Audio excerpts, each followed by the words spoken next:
résoudre, les files d'attente sont toujours aussi imposantes dans les agences d'emploi. Près d'un actif espagnol sur 4 est au chômage. L'économie européenne en crise, elle est l'objet entre autres d'une conférence organisée par l'Association des étudiants marocains de France. Experts, ministres et hommes d'affaires se sont retrouvés à l'Académie diplomatique internationale de Paris pour aborder également les défis auxquels sont confrontés les grands chantiers stratégiques du Maroc. C'est un reportage de nos envoyés spéciaux Salah Dil Romari et Mohamed Magri. Le récit est de Nadia Hmouchi. Le Maroc débattu dans l'enceinte de la prestigieuse Académie diplomatique de Paris. Actualité oblige, pour son cycle de conférences annuelles, l'Association des étudiants marocains de France s'intéresse à la politique et à l'économie dans le royaume. Quel défi pour les chantiers stratégiques dans le contexte économique mondial? Les jeunes étudiants et chercheurs marocains venus en masse ont posé la question. Le Maroc a conclu un certain nombre d'accords de libre-échange avec de grandes puissances. Cela permettra au pays de mettre toutes les chances de son côté, malgré la crise. Les étudiants marocains en France suivent avec beaucoup d'intérêt le développement économique et politique de leur pays, car ils sont appelés à revenir un jour ou l'autre et le développer. Politique également au centre des intérêts de la communauté estudiantine marocaine de France.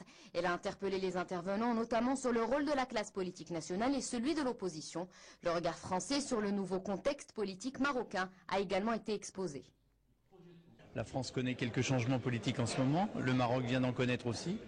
Et il y a donc derrière ces changements beaucoup d'espoir, beaucoup d'espérance pour que la relation entre la France et le Maroc s'intensifie. Ce qu'on a appelé les printemps arabes se termine hélas dans beaucoup d'endroits par des fiascos, par le chaos, par des retours en arrière, sans compter les pays où on reste sourd à toute évolution et soit on fait preuve d'un immobilisme paralytique, soit une répression sanglante comme en Syrie. Donc il y a bien une exception marocaine.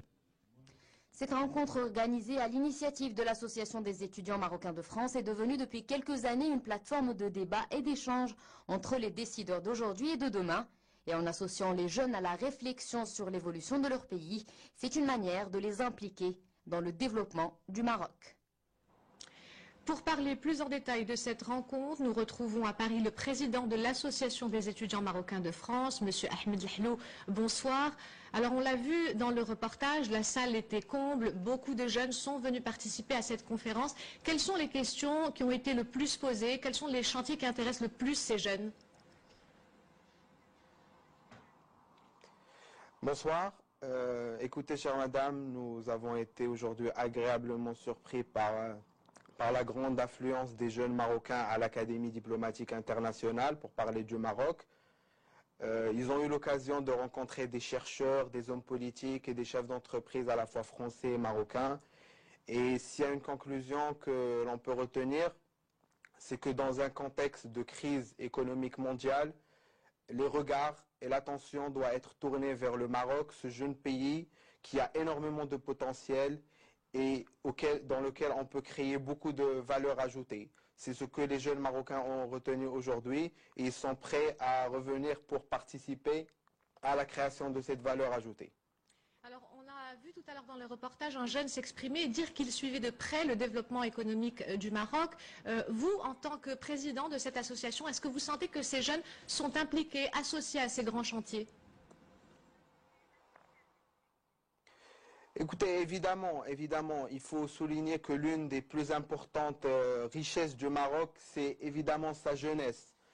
Il faut que la jeunesse prenne conscience de la chance qu'elle a d'être jeune dans cette période, dans une période où le Maroc est en cours de construction. Et c'est surtout qu'on a un bel exemple, l'exemple d'un roi jeune qui parcourt chaque jour son pays pour lancer des projets d'avenir. Il faut que la jeunesse s'imprègne et s'investisse dans la construction de ce pays parce que l'histoire, elle va compter tout cela à partir d'aujourd'hui. Monsieur Lahlou, je vous remercie d'avoir répondu à nos questions. Également